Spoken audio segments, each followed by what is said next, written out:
பட்டு கருப்பட்டியே வாசமுள்ள ரோசாவாம் கட்டரும்பு மொச்சுதுன்னு சொன்னாங்க.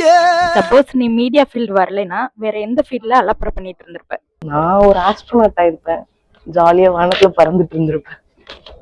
Rocket rocket ஜூப் எந்த ஸ்பீட்ல போகும்? ராக்கெட் விட்டது இல்ல சார்.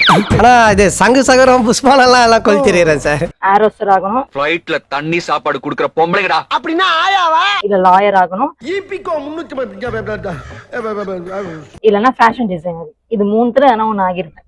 கிளியாட்டி கிழிச்சு தைச்சு கொடுப்போம். உனக்கு என்ன தைக்கணும்? எனக்கு குஷ்பு மாதிரியே தைக்கணும். குஷ்பு கட்டே போய் ஏதாவது பழசு பட்டு இருக்கு வாங்கி போட்டுக்கு போ. உனக்கு என்ன மாதிரிமா? உலக அழகி ஐஸ்வர்யா ராய் மாதிரி தைக்கணும்.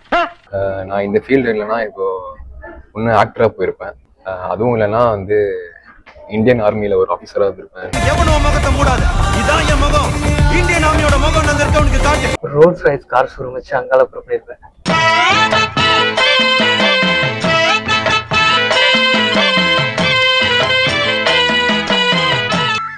ஆமா காருக்கு இதுக்கு அச்சானி. சார் நீங்க மீடியா ஃபீல்டு வரலைன்னா வேற எந்த ஃபீல்ட்ல அலப்பற பண்ணிட்டு இருந்திருப்பீங்க? என்ன பார்த்து ஏன்டா இந்த கேள்வி கேட்டா? ஓபன் பண்ணா டைரக்டராக இருப்பேன். சினிமா ஃபீல்டில் அல்லது அட்வர்டைஸ்மெண்ட் ஃபீல்டில்.